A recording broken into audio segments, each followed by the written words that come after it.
అందరికీ నమస్కారం. ఈ వీడియో చూసే ముందు ఒక్క లైక్ చేసి జై శ్రీరామ్ అని కామెంట్ చేయండి. మీరిచ్చే చిన్న లైక్ నా ఛానల్ గ్రోత్కి ఎంతో సహాయపడుతుంది. ఇక వీడియోలోకి వెళ్ళిపోదాం. అద్భుతమైన ఓ మంచి కథ. గంగలో స్నానమాచరిస్తున్న ఒకరికి ఒక సందేహం వచ్చింది. వెంటనే గంగానదిని అడిగాడట. అమ్మా, ఎందరో ఎన్నో పాపాలు చేసి నదిలో మునకలు వేస్తున్నారు. వారి వారి పాపం వదిలేస్తున్నారు.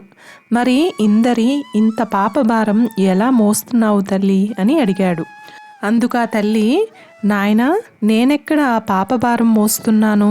అవి అన్నీ తీసుకెళ్ళి ఎప్పటికప్పుడు సముద్రంలో కలిపేస్తున్నాను అని బదులిచ్చిందట.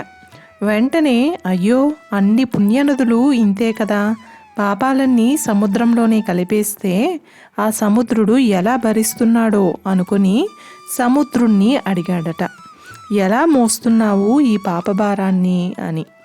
దానికి సముద్రుడు బదులిస్తూ, నేనెక్కడ భరిస్తున్నాను? ఆ పాపాలను వెంటనే ఆవిరిగా మార్చి పైకి మేఘాలలోకి పంపిస్తున్నాను అని అన్నాడు.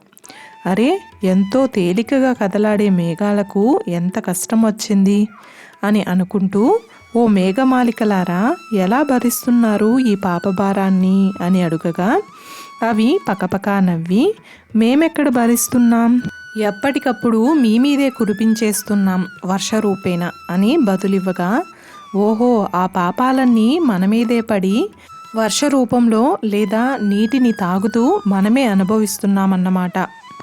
మనిషి చేసే మంచికైనా చెడుకైనా ఫలితాలు తప్పక అనుభవించాలి, ఫలితాలు వదిలించుకోలేము అని గ్రహించాడట.